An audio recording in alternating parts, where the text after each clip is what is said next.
Assalamualaikum warahmatullahi wabarakatuh. Berjumpa lagi dengan saya di channelnya Soma Channel. Oke, kali ini Soma Channel akan berwisata religi di daerah Pati Selatan, yaitu berada di Kayen ya. Ini adalah makam Syekh Jangkung Syahridin yang sangat terkenal dan juga sangat ramai dipenuhi oleh pengunjung Zaidin Zairo di seluruh Nusantara. Oke, sambil menonton video ini, Mas Soma akan bercerita tentang sejarah singkat atau garis besar dari asal-usul Syahridin atau Syekh Jangkung, atau yang biasa dikenal dengan Syekh Jangkung Syahridin Kayen. Ceritanya dimulai dari daerah Kudus. Pada zaman dahulu di Kabupaten Kudus hiduplah dua orang, yaitu Kiai dan Nyai Gede Keringan bersama seorang gadisnya yang bernama Nyi Branjung. Setelah Nyi Branjung tumbuh menjadi gadis yang molek itu ya manis, cantik, timbullah kerinduan Kiai Keringan hendak mengasuh seorang anak lelaki yang tampan. Untuk itu Kiai Keringan dan istrinya selalu bertafakur, berdoa kepada Allah, memohon ridho supaya dikabulkan keinginannya untuk mempunyai anak lelaki yang tampan. Berkat doa yang khusyuk, pada suatu hari ditemukanlah seorang bayi lelaki dengan perantaraan gaib Sunan Kudus yang mengatakan bahwa sesungguhnya bayi itu adalah putra Sunan Muria, salah seorang penyiar agama Islam yang sudah terkenal. Bayi itu berselimutan kain kemben yang berasal dari kain penutup dada sang ibu. Asuhlah dengan bijak agar kelak menjadi anak yang berbakti kepada orang tua dan agama. Adapun kemben itu kelak akan menjadi senjata yang ampuh untuk mengatasi setiap bahaya yang mengancamnya, kata Sunan Kudus seperti yang berada di mimpinya oleh Kiai Gede Keringan. Tentu saja Kiai dan Nyai Gede Keringan sangat berbahagia dan berjanji akan melaksanakan amanat itu dengan sebaik-baiknya. Sadar pula bahwa mereka sendiri hanyalah orang desa, dan bersepakatlah untuk memberi nama sang bayi ini dengan penuh kasih sayang. Suami istri itu mendewasakan Nyi Branjung dan Syahridin sebagai kakak beradik hingga keduanya berumah tangga. Alkisah diceritakan sepeninggal sang kiai atau orang tuanya, Syahridin dan kakaknya Nyi Branjung hanya memperoleh harta warisan berupa sebatang pohon durian yang sangat lebat buahnya. Selama bertahun-tahun mereka pun bersepakat membagi hasil penjualan buah durian itu secara adil untuk mencukupi kebutuhan rumah tangganya masing-masing, yaitu rumah tangganya Nyi Branjung dan rumah tangganya Syahridin. Akan tetapi suami Nyi Branjung merasa tak puas dan ingin memiliki hasil sebanyak-banyaknya dari pohon itu, hingga pada suatu hari Syahridin dipanggil. "Adikku, mulai sekarang kita menjual durian itu sendiri-sendiri, supaya tidak repot menghitungnya. Kamu berhak menjual seluruh durian yang jatuh di siang hari, dan saya akan menjual seluruh durian yang jatuh pada setiap malam." Mendengar tawaran itu, taulah Syahridin akan keserakahan kakak iparnya. Biasanya durian yang masak atau yang sudah tua akan berjatuhan di malam hari. Namun Saridin dengan ikhlas menerima tawaran itu karena dia pun yakin akan kebesaran dan keadilan Tuhan dalam membagikan rezekinya. Ujarnya dengan lembut, "Baiklah kakak, kalau hal itu memang sudah menjadi keinginanmu, mulai besok aku sendiri akan memungut durian yang jatuh di siang hari." Keikhlasan hati Saridin mendapatkan ridho Allah Subhanahu wa Ta'ala, sehingga banyaklah durian masak yang berjatuhan di siang hari.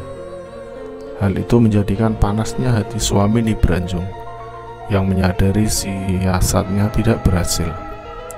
Selang beberapa waktu kemudian, datanglah suami Nibranjung ke rumah Saridin untuk bertukar waktu. Harapannya ialah memperoleh banyak durian yang berjatuhan di siang hari. Akan tetapi, harapan itu justru menambah kekecewaannya, karena ternyata tak banyak durian masak yang jatuh di siang hari.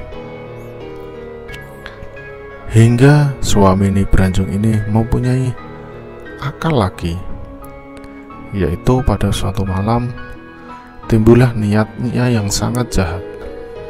Dengan mengendap-endap dan berkerudung kain loreng, pergilah suami Nibranjung ke pohon durian itu. Setelah melihat datangnya Saridin, maka berteriaklah suami Nibranjung menirukan auman harimau loreng dengan menakut-nakuti Saridin supaya Saridin tidak mengambil durian yang jatuh pada malam hari.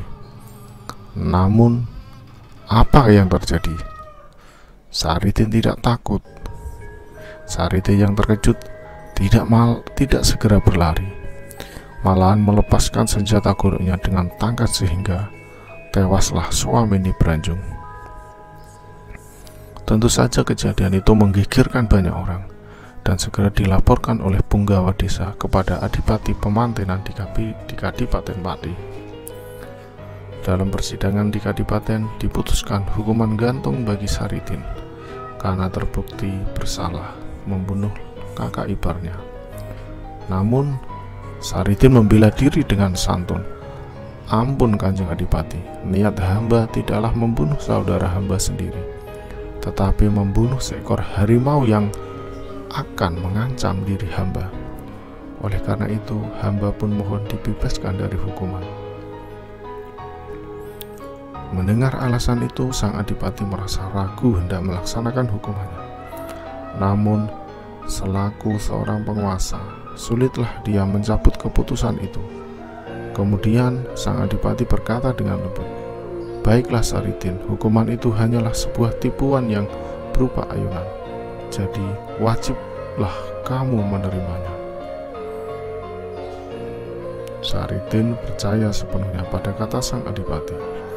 Padahal niat Adipati Pemantenan ialah melaksanakan hukuman gantung itu dengan sesungguhnya, demi kewibawaan seorang penguasa.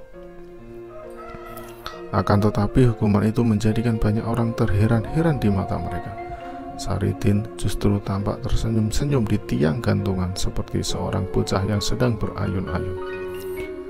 Atas perintah sang Adipati, Saridin dibatalkan dari hukuman gantung dan dimasukkan ke sebuah penjara yang kokoh besinya. Saridin pun menurut perintah itu sambil memohon sekali-kali diizinkan pulang menjenguk istrinya. Sekian hari kemudian, Saridin memohon kesempatan pulang ke rumahnya. Akan tetapi, jangankan dibukakan pintu oleh para sipir penjaga, bahkan izin pun tidak diperolehnya. Sadarlah Saridin bahwa dirinya telah tertipu. Pada suatu malam yang sepi, Saridin mengamalkan ilmu kesaktiannya, sehingga terbebaslah dari rumah penjara itu tanpa diketahui para penjaga yang selalu siaga setiap saat. Akan tetapi, lelaki itu tidak langsung pulang ke rumahnya. Dalam perjalanan terpikir olehnya hendak berguru kepada Sunan Kudus yang saat itu sudah terkenal harum namanya sebagai seorang penyiar Islam. Di pesantren Sunan Kudus terkenallah Saridin yang sakti dengan tindakannya yang aneh-aneh, seperti menimba air sumur dengan keranjang dan menyelip ke dalam kakus. Hampir semua tindakan Saridin menjadikan sedih dan susahnya Sunan Kudus, yang sadar bahwa kesaktian Saridin menimbulkan banyak huru-hara yang meresahkan orang banyak. Hingga pada suatu hari berkatalah Sunan Kudus, "Hai Saridin, engkau adalah muridku yang gagah perkasa dan sakti. Tetapi ketahuilah bahwa di sini bukan tempatnya untuk memamerkan kesombongannya. Kalau tidak mau berubah sikap, pergilah dari pesantren ini." Mendengar nasihat itu, Saridin tetap tak beranjak dari tempatnya, sehingga diusirlah beramai-ramai oleh para santri dan penduduk sekitarnya. Setelah merasa terdesak, barulah Saridin terpaksa berlari sambil mengejek orang-orang yang mengejarnya. Ketika sampai di sebuah pasar, Saridin terus saja berlari dan berumpat-umpat sehingga mengejutkan orang-orang yang melihatnya. Banyak perempuan di pasar itu yang segera bubar karena ketakutan. Di antara mereka ada yang bertanya kepada Sunan Kudus, "Siapakah gerangan orang gila yang mengganggu pasar itu, Kanjeng Sunan?" "Siapa yang dimaksud? Apakah lelaki yang gagah perkasa itu?" "Oh, dia bukan orang gila. Dia itu seorang muridku yang pandai dan sakti. Sayang sekali orangnya sombong dan nakal. Namanya Syekh Jangkung, sedangkan aslinya entahlah. Dulu orang-orang memanggilnya Saridin. Biarlah dia pergi, mudah-mudahan masih sempat menyadari kesalahannya." Orang pun kagum menyaksikan kebesaran hati Sunan Kudus dan segera melupakan kenakalan-kenakalan Saridin yang kemudian terkenal dengan sebutan Syekh Jangkung. Itulah teman-teman sedikit atau sejarah singkat dari Syekh Jangkung. Terima kasih yang masih setia menonton sama channel. Yang belum subscribe, silahkan subscribe karena subscribe itu gratis. Dan saya ucapkan Assalamualaikum warahmatullahi wabarakatuh.